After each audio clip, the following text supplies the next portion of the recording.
Oscars 2026. Who's it going to be? Oh, damn. Okay. Yes. I think everyone in the office called it. I think bar me.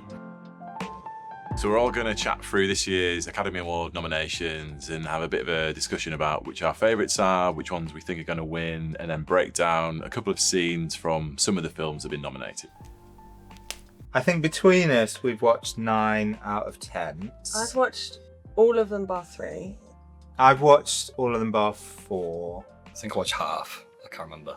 I think I watched 4. The one that we haven't seen is The Secret Agent. Because it actually isn't out It's not in available cinemas in the UK until like this week. Begonia, F1, Frankenstein, Hamnet, Marty Supreme, One Battle After Another, The Secret Agent, Sentimental Values, Sinners, and Train Dreams. What do we think of the list as a whole?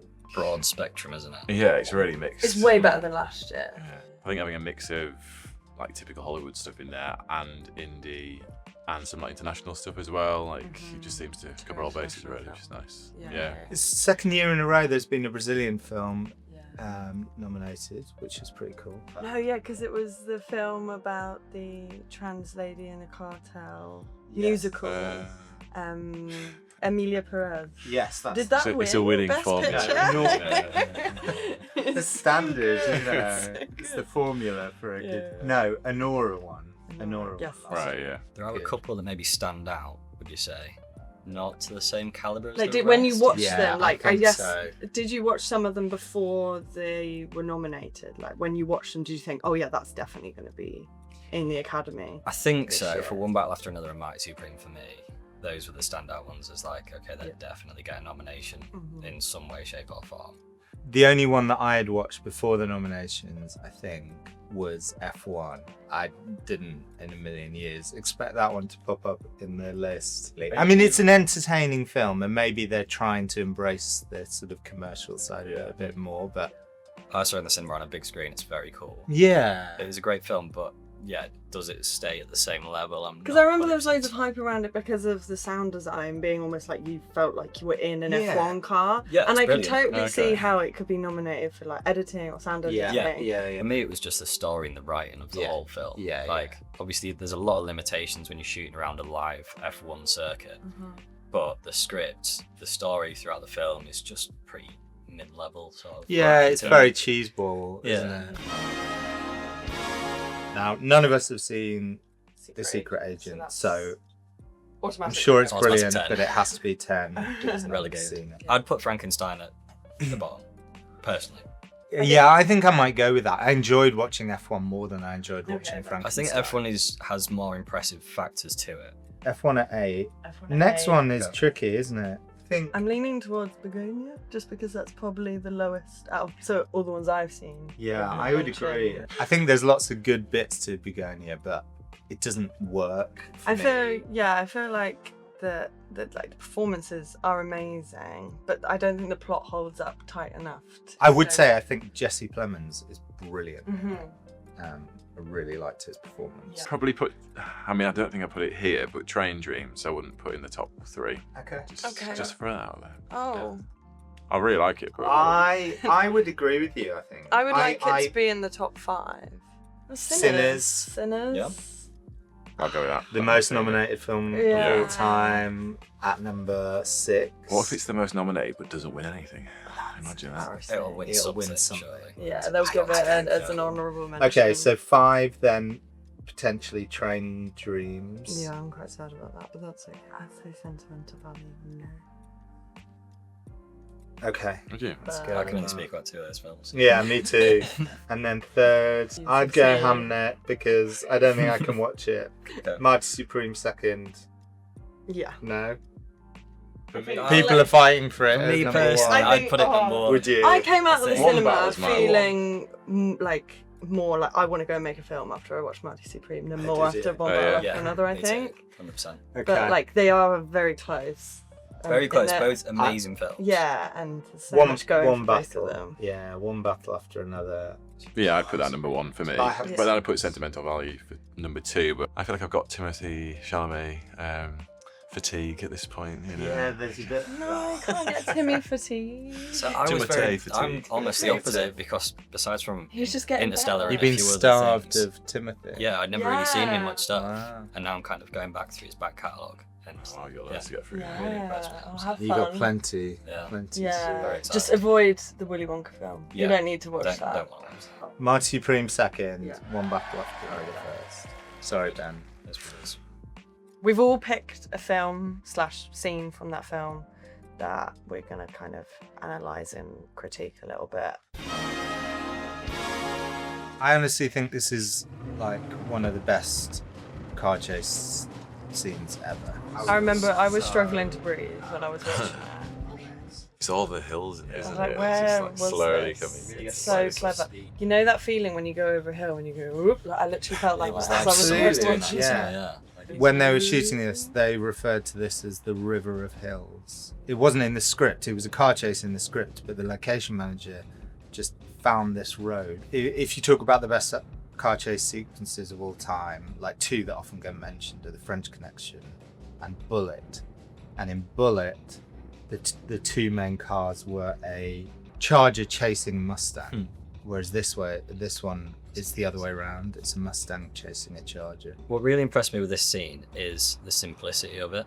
and Yeah. How it was able to make you feel so on edge. Like, not And only the car score chases. is like, there's barely anything. Yeah. Can I just I did this real nerdy deep dive. There's a moment here where the focus puller pulls focus just to the asphalt right in the foreground of frame, just for a moment, and it's so effective. I feel like that gives you a sense of fatigue, though, doesn't it? It's almost like if you were Yeah, driving, yeah. your Eyes are, focus like, is going to be dropping. shifting all over the place. Yeah.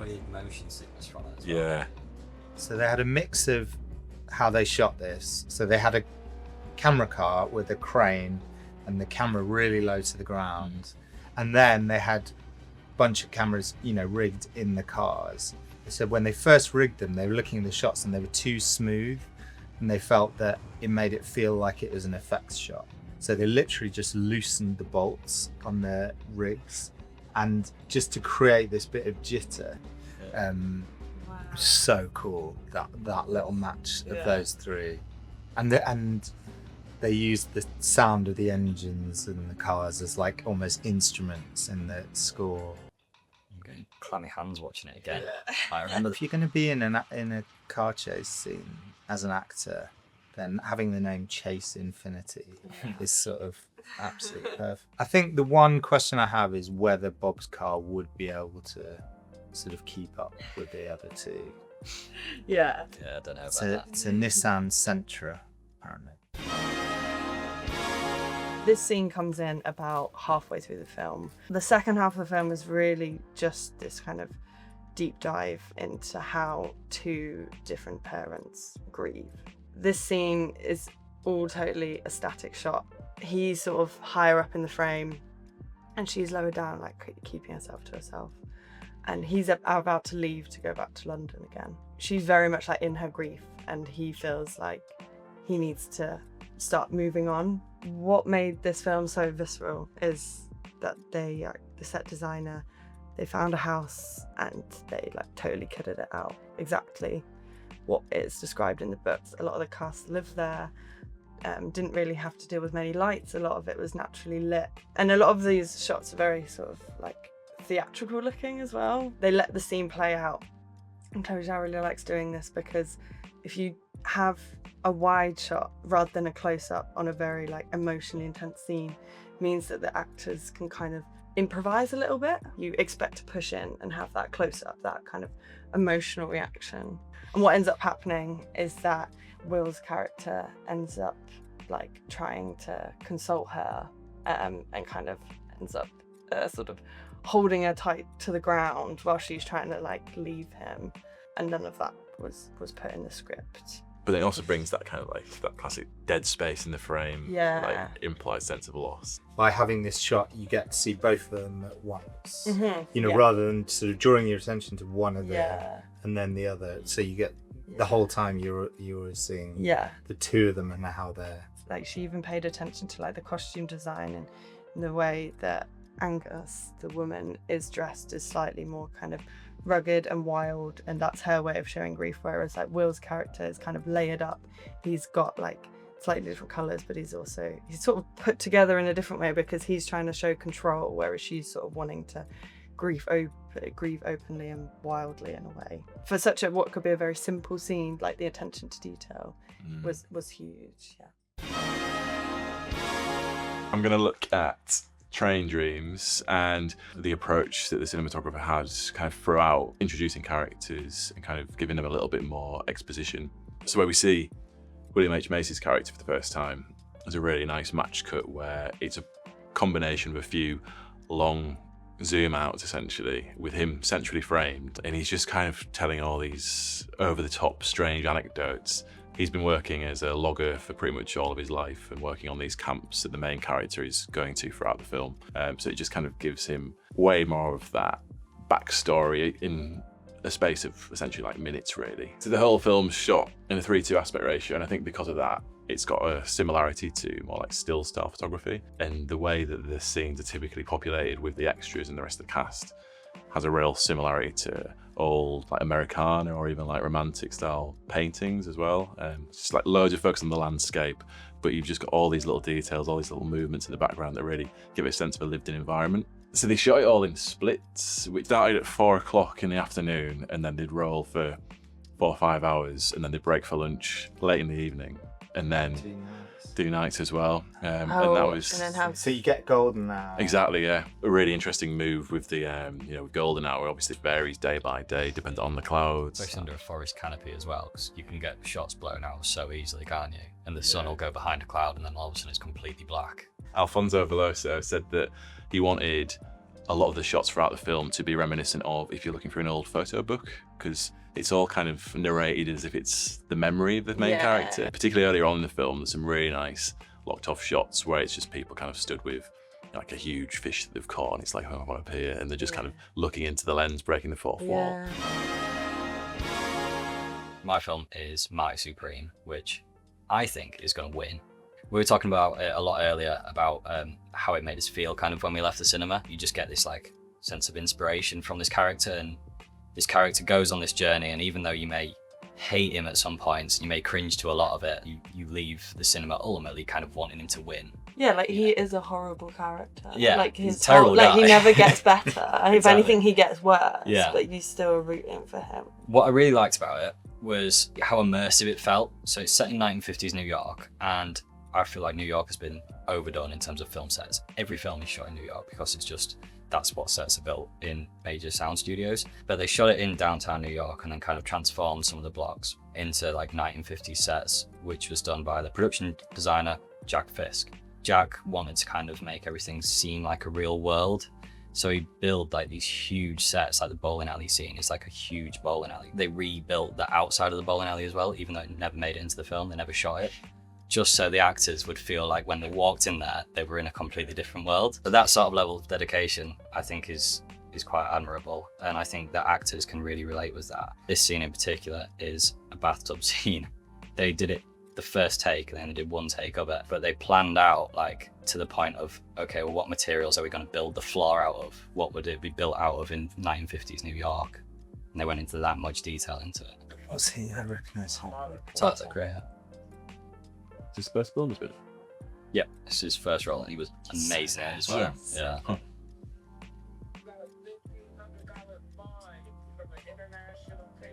What? And make banjo scrawny. Give me that.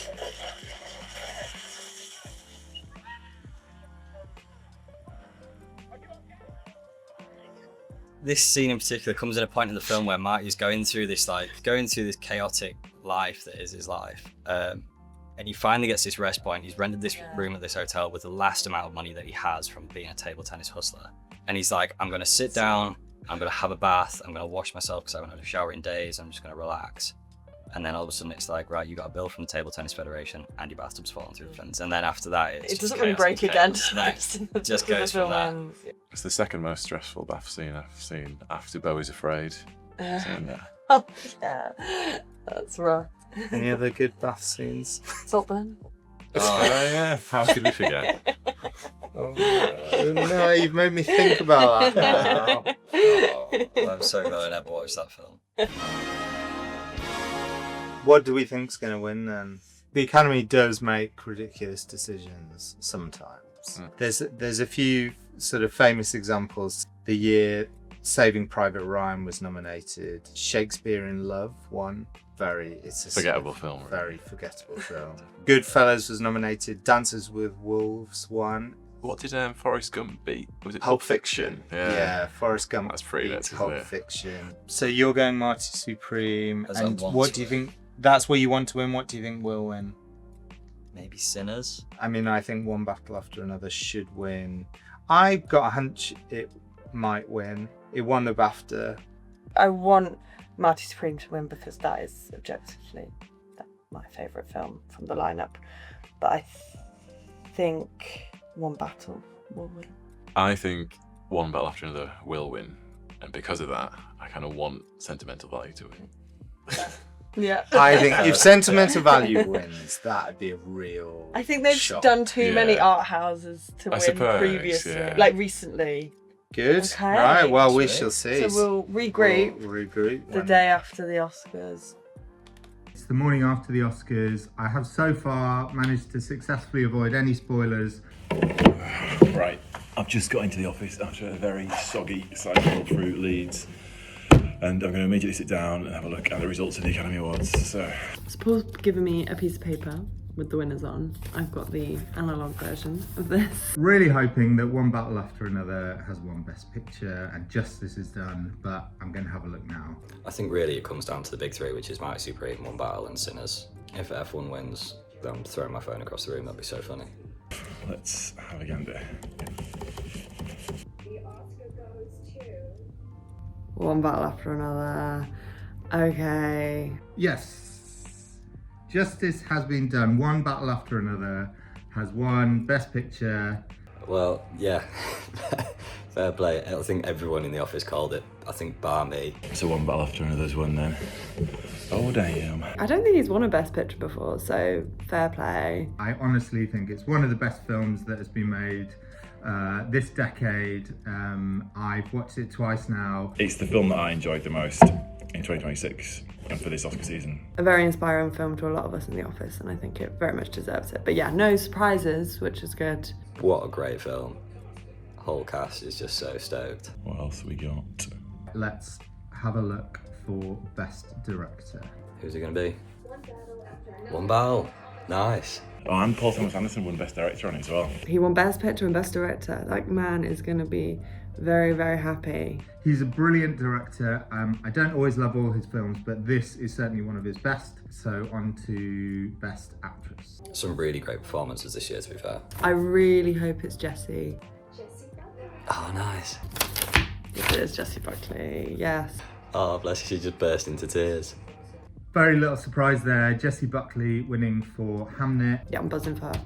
There really didn't seem to be anyone else in the conversation for Best Actress. I am glad that Sean Penn won Best Supporting Actor for that ridiculously unhinged role that he played in One Battle After Another. Best Actor, I know, is kind of a toss-up between Michael Jordan and Timmy Chalamet.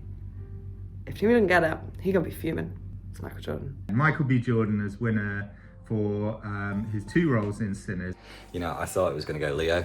I really did. But yeah, I'm glad that they recognised Michael for the skill involved to actually act that way. I'm glad that Sentimental Value has won Best International, although I do feel like it should have had a bit more recognition throughout. I think there should have been a Best Actress win in there. Well, there we go. Great year of film. Those are my reactions. I think mainly I was just rooting for One Battle, so very, very pleased that that's won. Some amazing films that have come out, and looking forward to see what comes out in 2027. Or, no, 26. I'm going to go move house. See ya. Yeah. Oh, it's so cool, isn't it? Like, Yeah, it does feel like it's a good list. I think. Did you get that?